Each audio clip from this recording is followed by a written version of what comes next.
la liberté. Moi, je m'identifie en tant que... Je pense que ça revient vraiment à cette question. Moi, j'ai grandi dans un petit village. Dans mon enfance à moi, Ça t'offre un autre regard.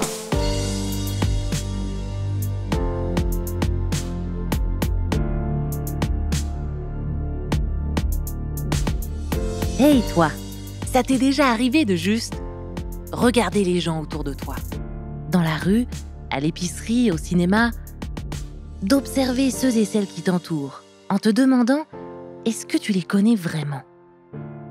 Au-delà d'une apparence, d'un comportement, d'un regard, t'es-tu demandé ce que ressentent ces gens, ce qu'ils vivent ? En quoi sont-ils différents ? En quoi, moi, suis-je différent ? Parce que chacun de nous a plusieurs facettes, ici, on s'interroge sur l'autre. On va toquer à sa porte et donner la voix à des expériences, à des ressentis, à ceux et celles qui ne sont pas toujours compris ou qui n'ont pas toujours l'opportunité de se raconter. Tu sais, parler de cette diversité, de ces diversités qu'on rencontre tous les jours sans pourtant bien les comprendre. Bienvenue dans Autre Regard, un balado de la liberté. Dans ce nouvel épisode, la journaliste Ophélie Doireau s'interroge sur la diversité culturelle, en particulier sur le carrefour des cultures, l'interculturalisme. Que se passe-t-il quand on se retrouve à la croisée de différents chemins culturels ? On grandit dans une certaine famille, un certain environnement, une certaine culture. Et puis, on s'implante dans une autre. Ça arrive notamment quand on déménage dans un autre pays. Par exemple, en 2019, le Canada a admis plus de 340 000 résidents permanents, de partout dans le monde. Alors, comment fait-on pour s'adapter à la culture du pays d'accueil ?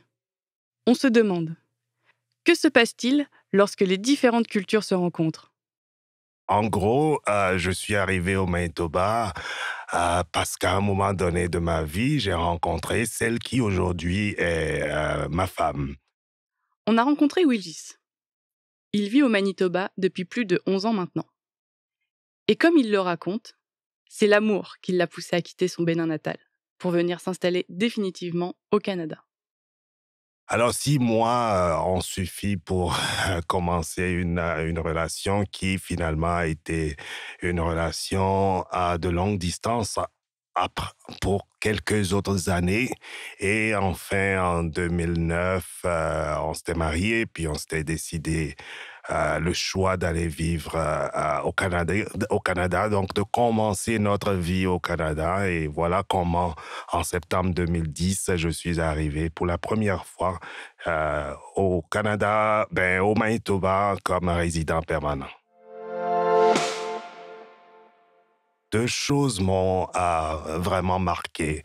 Une première chose qui était très positive, c'était de voir quand même une francophonie qui existait, des personnes qui se battaient pour leur langue, de voir des personnes tellement fières de leur identité, de leur culture, de leur héritage. Je trouvais ça fascinant, sincèrement. Je viens du Bénin, je viens d'Afrique, j'ai une fierté culturelle, mais je pense que de voir autant de fierté chez les Franco-Manitobains, comme on le dit, m'a poussé, moi également, à me rapprocher encore un peu plus de ma culture, à chercher à apprendre un peu plus. L'autre chose qui, quand même, peut-être aurait été mon plus grand choc comme immigrant et comme personne voulant s'intégrer, c'est au niveau du relationnel.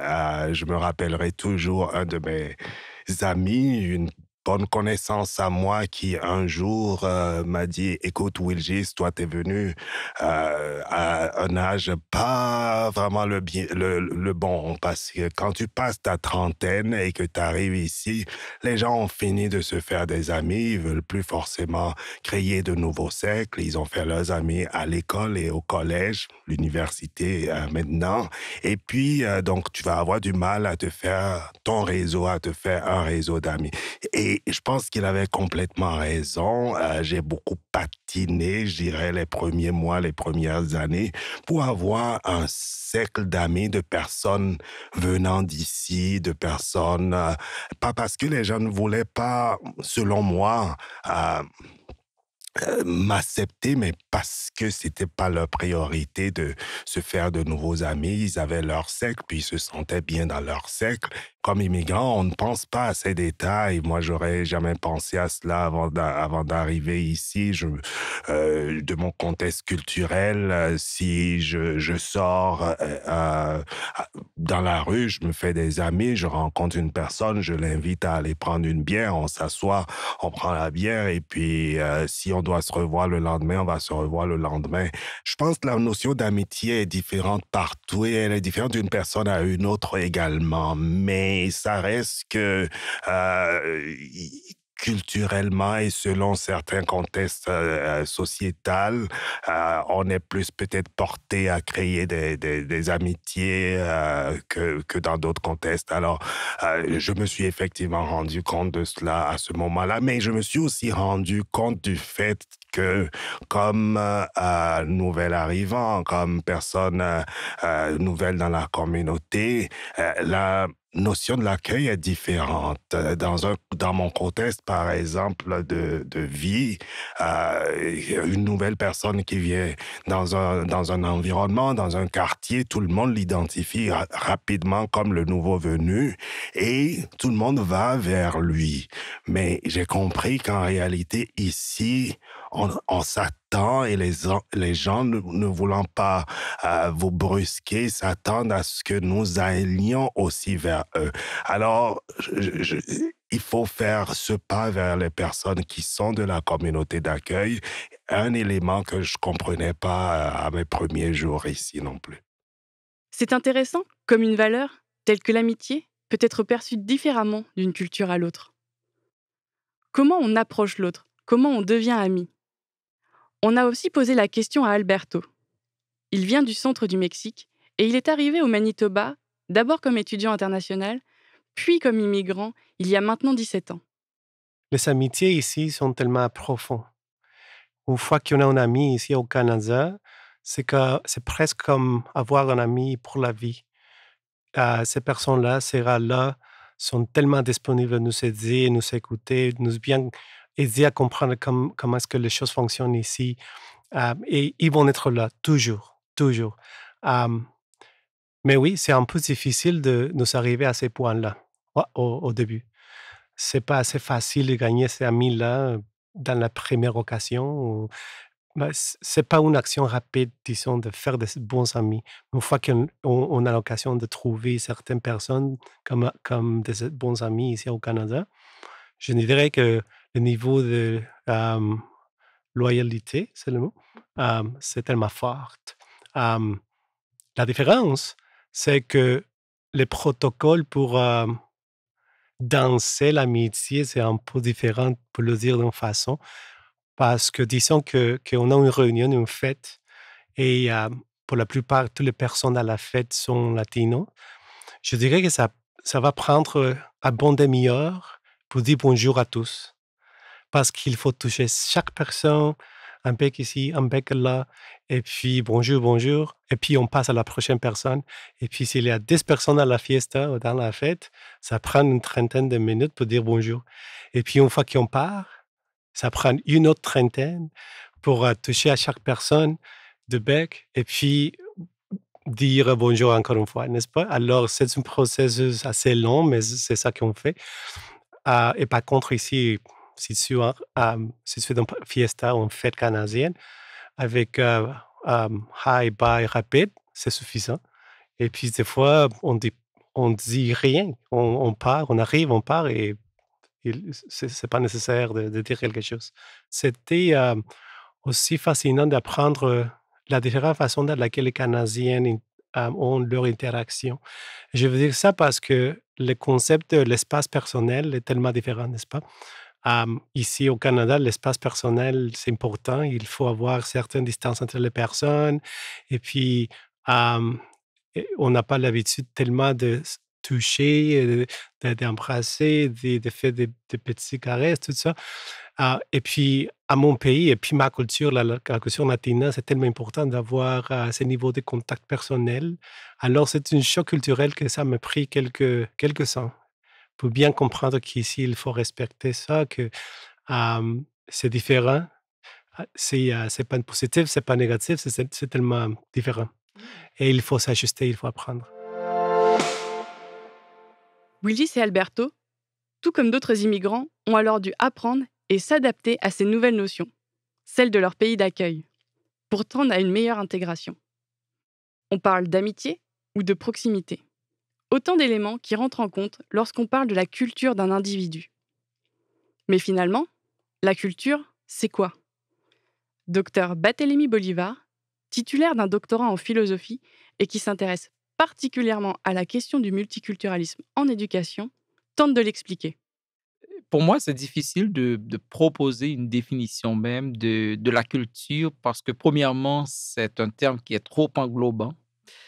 Il y a trop de choses là-dedans. Et deuxièmement, c'est tellement essentiel aussi que c'est difficile de la définir.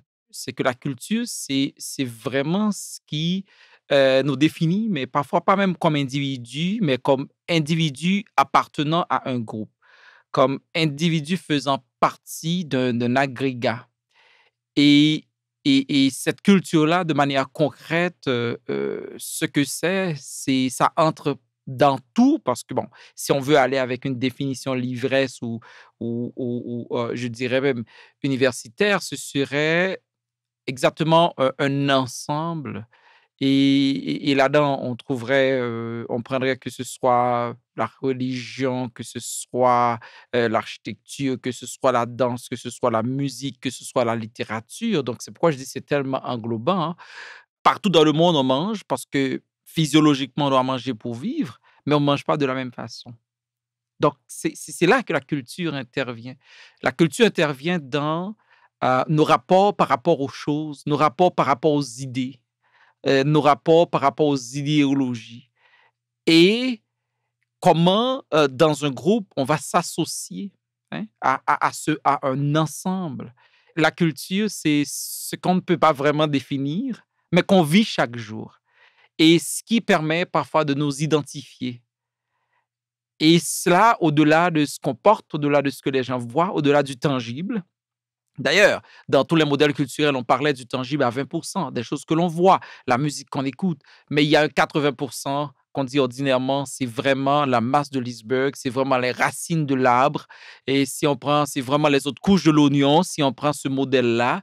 Et c'est là, à partir de ce moment-là, qu'il y a la vraie culture. Et c'est là que profondément, qui définissent les gens, c'est tout ce positionnement. Et parfois, c'est des points de vue sur lesquels les gens ne veulent pas négocier aussi. C'est tellement ancré et c'est tellement profond que les gens ne veulent même pas négocier. Et c'est ces genres de choses-là. La ponctualité, c'est la grande différence, je dirais, parce que ici au Canada, la ponctualité, c'est fort, n'est-ce pas? Comme il faut arriver, il faut finir, tout ça, il faut réaliser un bon contrôle du temps. Et puis, pour être honnête, à l'Amérique latine, c'est pas nécessairement le cas.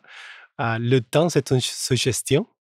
Disons que si quelqu'un dit on va commencer à 16h, ben, on peut commencer à 16h, 16h30, 16h45, on ne sait pas, on verra.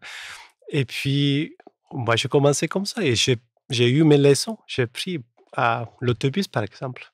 Je me souviens que le premier jour que je suis arrivé ici et j'utilisais l'autobus, public transit, le transport public, j'ai eu la carte avec l'horaire.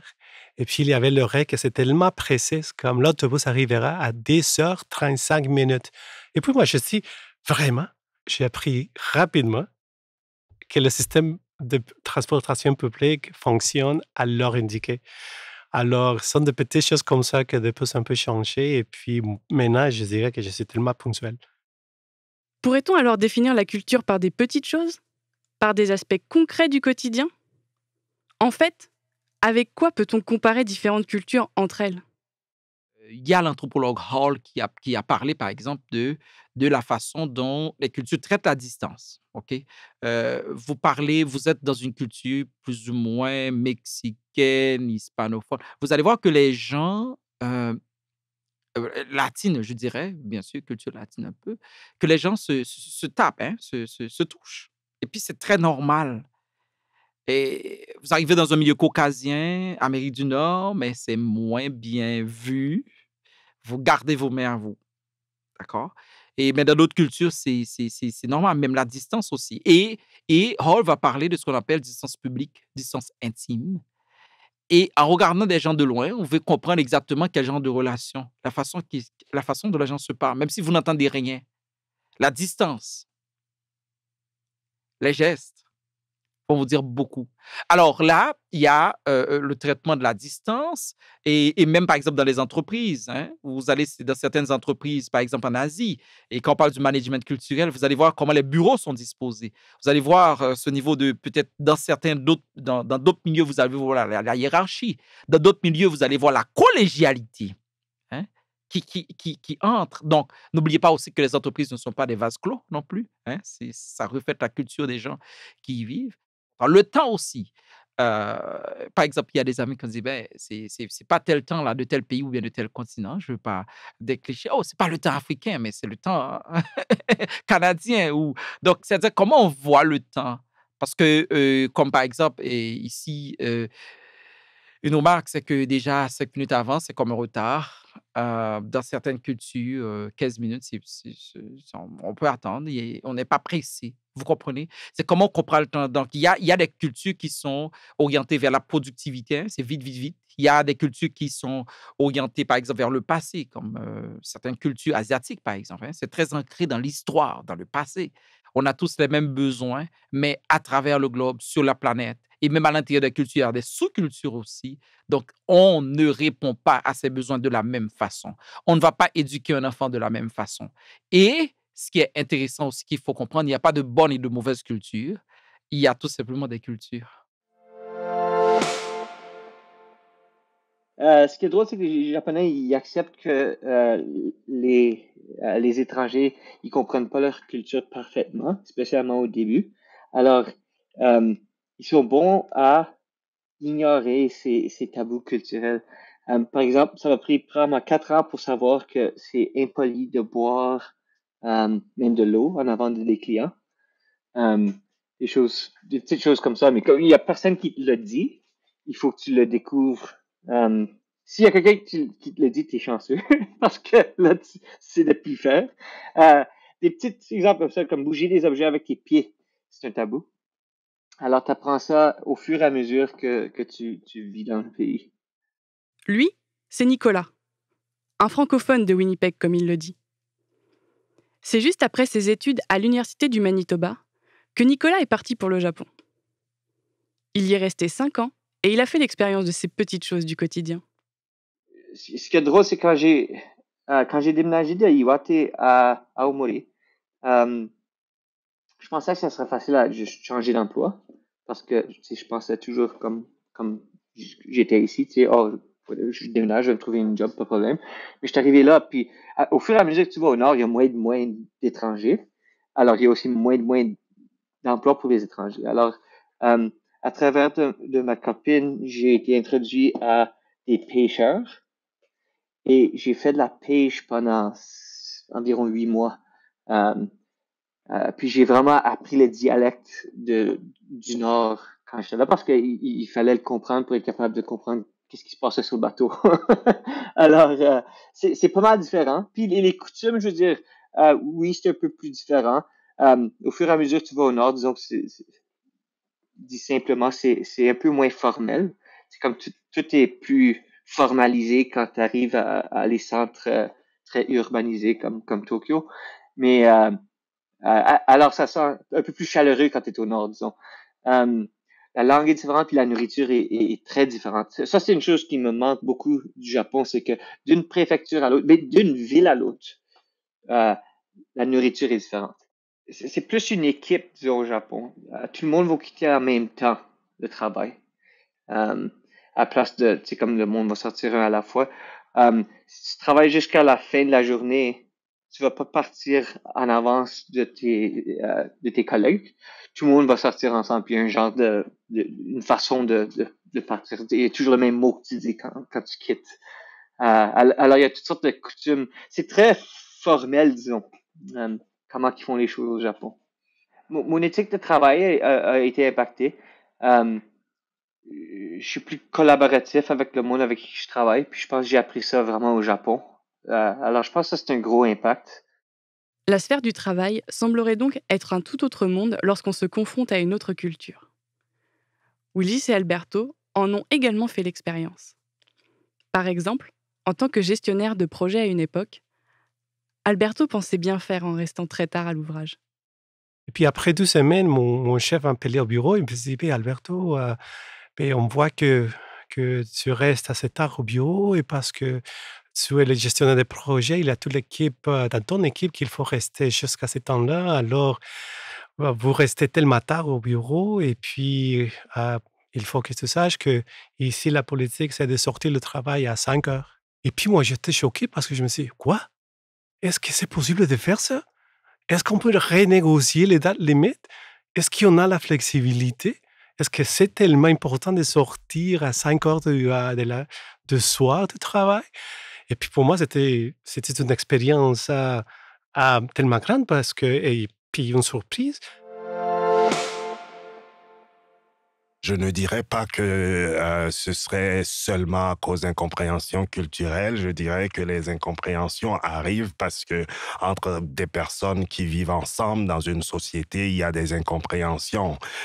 Certes, il y a certaines incompréhensions qui sont dues à des facteurs culturels, qui sont dues à des façons de faire différentes. Et là, c'est là que je trouve que la communication a un rôle important. Il faut s'en parler, il faut s'écouter, il faut que chacun puisse mettre sur la table sa compréhension de la situation. Donc, ce sont des choses qui sont parfois arrivées, mais ça n'a jamais été, selon moi, de très gros défis. Donc, ma curiosité me permettait de comprendre, d'apprendre des personnes qui m'entouraient. Et mes collègues de travail aussi, certains étaient d'ici, d'autres étaient ici depuis plus longtemps que moi. Alors, ça a été vraiment une très belle expérience pour moi. Je ne regrette absolument pas mon intégration par le milieu du travail. Et je pense que c'est l'emploi, ça reste quand même un élément important pour aider une personne qui vient d'ailleurs à s'intégrer, à apprendre par rapport à la communauté. Et ça demande de la patience des collègues, des formateurs. Tout est nouveau pour quelqu'un qui vient d'arriver. Tout est à apprendre, même si on a le diplôme, même si on a la capacité. Beaucoup de choses sont à apprendre, réapprendre. Et dans ce milieu, de mon expérience professionnelle, j'ai eu vraiment tout ce dont j'avais besoin pour m'intégrer professionnellement. C'est crucial d'avoir une ouverture d'esprit. C'est crucial de vouloir se rapprocher des gens, de chercher à apprendre. On ne vient pas pour voir le mal partout. On vient pas pour critiquer. Les choses se faisaient d'une certaine façon et il y a probablement une raison pour laquelle ça faisait comme ça et ça se fait comme ça. Tout n'est pas rose, tout n'est pas comme je le vois, mais je veux d'abord comprendre pourquoi ça se fait comme ça, pourquoi ça fonctionne comme ça. Et parfois, j'aurais tort et souvent, j'aurais tort quand j'arrive à mieux comprendre. Donc, cette ouverture d'esprit, de comprendre l'histoire des personnes, la raison d'être des choses, elle est vraiment, vraiment importante. Il ne faut pas qu'on vienne et qu'on reste figé sur ce qu'on connaissait ou ce qu'on croyait connaître et ce qu'on prenait pour parole d'évangile. C'est pas le cas. Il faut sortir un peu de sa boîte, aller au-delà, rencontrer les gens, poser des questions, chercher à comprendre. Chercher à se comprendre. Il semblerait alors que l'envie du vivre ensemble et beaucoup de curiosité soient d'essentiels ingrédients à l'intégration dans une nouvelle culture. Une valeur que partage Alberto. La première expérience internationale que j'ai eue, c'était quand j'avais 10 ans. Mes parents au Mexique, nous sommes à 3 boys, 3 hommes dans ma maison, moi et mes 2 frères. Puis mes parents nous ont donné à chacun une expérience internationale. Et puis pour moi, c'était quand j'avais 10 ans, j'ai fait le 6e année à Chicago avec j'ai de la famille à Chicago. Alors, le 6e année, moi, je l'ai fait là. Et c'était la première fois que, comme 10 ans, je me suis sorti de mon contexte mexicain et puis planté dans un contexte américain à Chicago. Et je dirais que c'était cette expérience-là qui m'a cassé, pardon, qui m'a fait réaliser qu'il y a tout un monde différent à celle que je connaissais à ce point-là.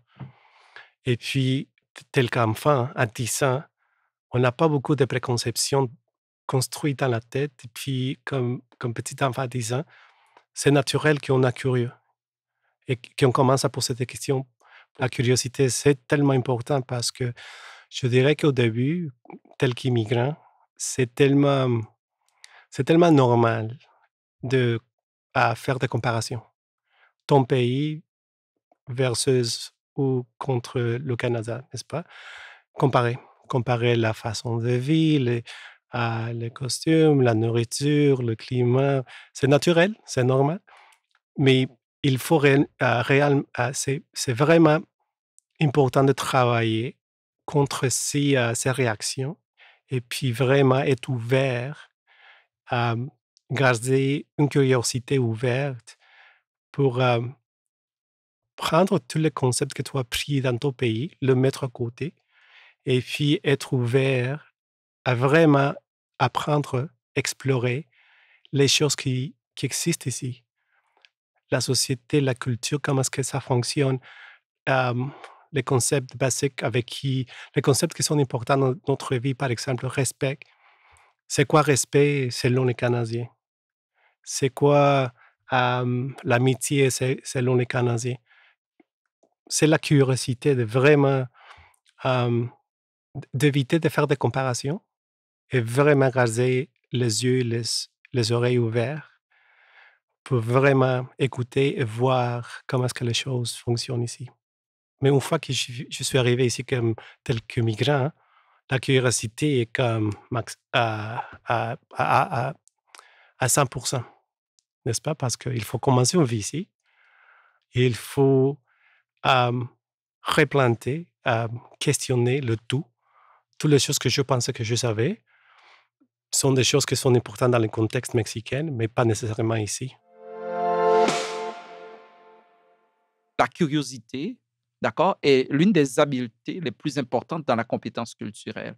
Être curieux, c'est-à-dire pouvoir lire sur les autres, d'accord, les autres cultures, non seulement lire, et un pas qui est plus important, moi je dirais de regarder les films, parce que si vous regardez les films, non seulement c'est pas seulement cognitif, mais vous entrez dans tout ce qu'on appelle le non-verbal, dans tout ce qui ne se dit pas. Et vous comprenez que dans la communication, ce qui ne se dit pas porte à 70% du sens des choses. Les silences, hein, tout. Et donc, dans les films, et ce qui est assez important, si on a vraiment l'occasion, le privilège, c'est de vivre dans ces cultures-là. Hein. C'est de regarder, voir comment les gens font le deuil, d'aller dans des cérémonies, soit funéraires, soit des mariages, comment les gens célèbrent. Hein, et la joie des accomplissements de choses, etc., de voyager aussi et de s'imbiber dans une culture. On ne peut pas savoir, et même, je ne peux pas dire savoir, je veux dire connaître. On ne peut pas connaître une culture du dehors. Il faut aller là-dedans, il faut accepter de s'ouvrir et d'entrer là-dedans pour comprendre. Et c'est à ce moment-là que les choses deviennent plus claires, parce qu'on ne comprend pas une culture avec la tête. On vit une culture. Et c'est pourquoi c'était difficile pour moi au début de la définir, en fait, parce que c'est même pas une question de connaissance du cognitif, c'est du vécu culturel.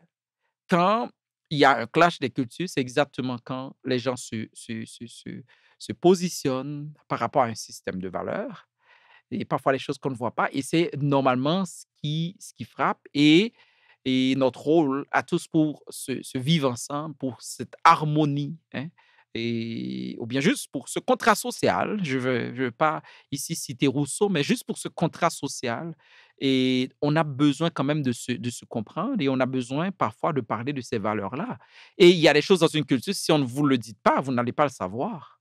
Et parfois, ce à quoi il faut faire attention, c'est que parfois, vous voyez un élément, ça peut être n'importe quoi, un petit couteau, un mouchoir, mais c'est le symbolisme qui est important. C'est même pas le mouchoir, c'est même pas le petit couteau.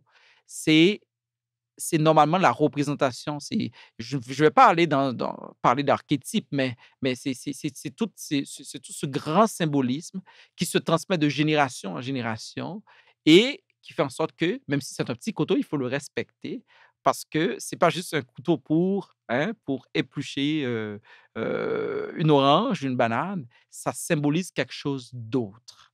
Hein. Peut-être c'est une façon de parler des genres dans cette culture-là. Peut-être c'est une façon de dire que oh, mes ancêtres ont toujours été des nomades et puis ils ont dû se battre contre des animaux pour manger. Donc, je poursuis la tradition en ayant un petit couteau à côté. Donc, il ne faut pas voir ça, oh, mais c'est des gens violents qui vont tuer, etc. C'est pourquoi je vous dis, aucune culture ne devrait nous surprendre, même si ça va quand même nous surprendre, hein, il peut y avoir des chocs, mais c'est d'abord, toute culture est humaine.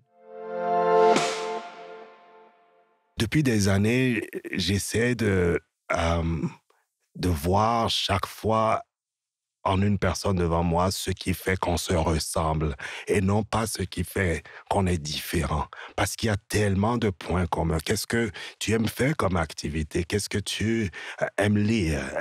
Commençons des discussions par là.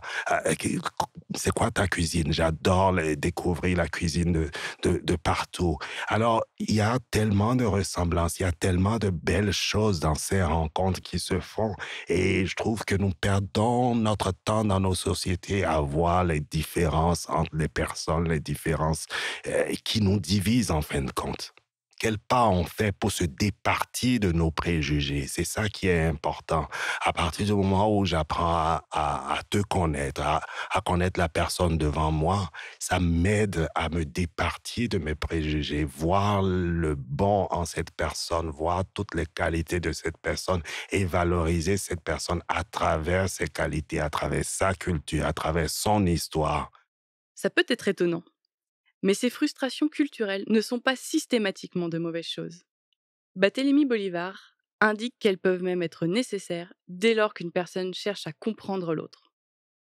S'il y a un désir de vivre ensemble, on va pouvoir se comprendre. Donc, il n'y a aucune culture qui ne soit pas humaine. Donc, autant que ça peut nous paraître étrange ou très éloigné, très distant de ce qu'on vit, de ce qu'on comprend de la vie, de ce qu'on comprend de la façon dont on devrait se positionner, autant que c'est loin, autant aussi que c'est une culture est profondément humaine. Donc, autrement dit, il n'y a aucune culture qui devrait nous surprendre. C'est ou bien il y a une compréhension culturelle, ou bien il y a un choc culturel. Et si on ne vit pas bien ces chocs-là, ça peut normalement déboucher sur ce qu'on appelle des tensions. Il peut y avoir des tensions culturelles, il peut y avoir des affrontements, d'accord? Parce que tout simplement, on n'a pas pris. Alors, l'essentiel, ce qu'il faut comprendre, c'est que la première chose, c'est il faut qu'il y ait une disposition ou une prédisposition de ceux qui veulent vivre ensemble et de manière de cultures différentes. Donc, il faut qu'il y ait une certaine négociation de la part des gens. Et dans ces négociations-là, c'est dire, OK, ben, voici ce qu'on peut toujours avoir, voici ce qu'on peut relâcher, voici ce qu'on va faire à 80%, voici ce que carrément il faut mettre un 5% ou un 0% là-dessus parce que c'est trop loin de ce qu'on veut vivre parce que dans les cultures aussi, il faut toujours chercher ce qu'on appelle, il y a quand même des valeurs communes. Hein, et des valeurs de solidarité. Dans aucune culture, on va vous dire, mais la solidarité, c'est méchant. Même s'il y a des cultures qui sont plus individualistes que d'autres. Même s'il y a des cultures qui sont plus collectives que d'autres, d'accord? Mais jamais les gens vont dire, mais si c'est bien la communauté, ça va faire mal à l'individu. Donc, il y a quand même un certain positionnement. Mais pour revenir à ça, c'est que quand les cultures se trouvent dans un même espace-temps, je dis ça, dans un même espace-temps, ces cultures tendent, je dirais, à s'intégrer. Et au-delà au-delà de la juxtaposition, il faut penser vraiment à des interdépendances culturelles où les cultures se côtoient et arriver à un certain moment à créer une autre culture. C'est ça c'est vraiment ce qui est assez important. Quand les cultures commencent à se croiser pendant un certain temps, à un moment de la durée, vous avez une culture émergente. Le Canada est le seul pays au monde à avoir adopté, en 1988, une loi sur le multiculturalisme. Ce qui signifie en réalité que le gouvernement fédéral est légalement tenu de s'engager envers la promotion et le maintien d'une société diverse et multiculturelle. Les immigrants représentaient dans le recensement de 2016 21,9% de la population canadienne, soit un Canadien sur 5 est issu de l'immigration. Il y a quelques deux décennies, là, 3 décennies à peu près, on parle du multiculturalisme. On a même une charte multiculturelle au Canada, etc. Je pense que c'était un premier pas. Mais au fur et à mesure qu'on avance, on voit que les cultures sont plus dynamiques que ça. Et dans cette dynamique-là, quand les cultures se côtoient, non seulement les cultures se côtoient, mais il n'y a pas de parallélisme, en fait. C'est que les cultures vont s'imbriquer. Et dans cette imbrication-là, ils vont avoir des échanges. Les échanges vont devenir des interdépendances et carrément, il va y avoir des chevauchements. Et dans ces chevauchements-là, d'autres cultures vont émerger. Alors, c'est bien de parler de l'interculturel parce qu'à ce moment-là, on comprend qu'il y a une dynamique culturelle. On ne comprend pas que les choses vont aller dans un seul sens. On comprend qu'il y a des échanges. Bien sûr, il faut être conscient de ces échanges-là pour les encadrer. Donc, quand on parle de l'inclusion de l'interculturalisme, c'est d'aller aussi au niveau des structures, au niveau des systèmes, pour créer des pistes, pour créer de l'espace, pour que les gens puissent se retrouver et vivre non seulement leur culture, mais pour pouvoir aussi partager ce qu'ils apportent dans cette culture et voir émerger d'autres choses. Autrement, ça va être de l'aliénation culturelle. Donc, les gens doivent toujours faire comme eux, comme la culture haute. Aujourd'hui, on est confronté à des problèmes majeurs, que ce soit en éducation, que ce soit en environnement, que ce soit dans les rapports sociaux. Et ces problèmes sont des problèmes de grande envergure. Et ce que on nous apprend, comment entrer dans la complexité, c'est la diversité. OK? Pour régler des problèmes complexes, vous avez besoin de diversité autour de la table. Si ce sont des gens qui ont lu les mêmes livres, qui ont eu les mêmes expériences, vos solutions vont manquer quelque chose. Or, les problèmes actuellement qui sont devant nous, soit au Canada et partout, c'est des problèmes globaux et vraiment complexes. Et quand vous avez des problèmes super complexes de cet acabit-là, c'est important d'avoir une diversité à tous les niveaux. Je dirais ma culture s'est enrichie. Elle s'est enrichie il y a plus d'une dizaine d'années quand j'étais arrivé ici. J'étais un fier béninois, fier de ma culture. Aujourd'hui, j'en suis encore fier et très fier de ma culture béninoise et africaine. Je me suis enrichi de la culture canadienne. J'ai pris toutes les belles choses que je vois, toutes les belles valeurs, et j'ai essayé de me débarrasser justement de quelques préjugés pour laisser place aux belles choses, aux belles façons de faire canadiennes. Alors ma culture s'est enrichie. Je ne me débarrasse, ça ne fait pas que je me débarrasse de qui j'étais avant ou qui je suis toujours cette personne parce que je pense que dans cette culture dans laquelle je suis né, il y a également de très grandes et belles valeurs qui font de moi qui je suis aujourd'hui. J'ai été enraciné dans cette culture-là et disons que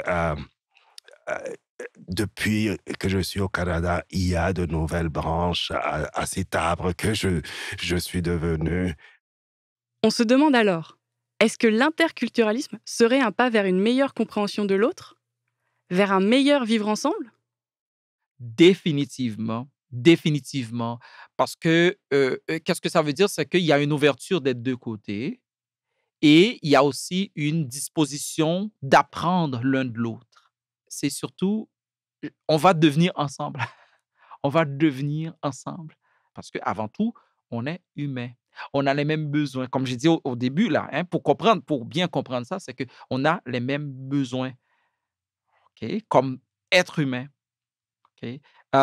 Partout, les gens aimeraient se faire aimer. OK? Partout, c'est ça. OK? Personne. Partout, les gens aiment se faire quand même apprécier. Les gens aiment être valorisés. Mais ça ne se fait pas de la même façon. Donc, fondamentalement, on n'est pas si différents que ça, l'un de l'autre. Cet interculturalisme, les enfants d'Alberto, Rémi et Vincent, en sont le fruit. Alberto leur parle en espagnol et leur mère, franco-canadienne, en français. Hors micro, Alberto nous a dit que ses enfants étaient 100% mexicains et 100% canadiens. Pas 50-50. Ils sont 100% de chaque culture. Au début, je pense que j'essaie de partager l'importance de la curiosité dans leur vie, de toujours garder les yeux ouverts pour savoir comment est-ce que les choses fonctionnent. Et de garder une mentalité flexible parce que même si on a déjà quelques idées à préparer par rapport à c'est quoi la culture mexicaine, la culture canadienne, il faut toujours être ouvert. Alors, je dirais que la culture de mes enfants, c'est franco-manitobaine mexicaine. Et puis, on essaye de garder ces mélanges de cultures assez clairs pour les boys, pour les enfants. Moi, je suis le Mexicain, je suis le père, alors mon travail, c'est de m'assurer qu'ils comprennent c'est quoi la culture mexicaine et pourquoi il faut la garder vivante ici à Winnipeg. Et l'espagnol est partie de ça, n'est-ce pas? C'est important que mes enfants parlent espagnol parce que ce n'est pas seulement le fait que je veux qu'elles parlent espagnol, mais aussi parce que c'est la langue à travers laquelle ils vont se connecter avec la famille au Mexique. Un cauchemar pour moi sera si on va au Mexique et puis mes enfants me disent « Papa, je ne comprends rien. Je peux pas me communiquer avec ma grand-maman, abuela, ou mes cousins, ou mes oncles, parce que je ne comprends rien. » Ça, c'est un cauchemar pour moi. Alors, pour moi, c'est tellement important que la langue est là pour les aider à se connecter avec la famille, mes amis et le pays une fois que nous sommes là. Garder sa culture vivante, cette immense partie de soi qui fait notre identité, ça passe donc par les générations futures et par la transmission culturelle. Mais ça, on vous en parlera dans notre prochain épisode d'Autres Regards.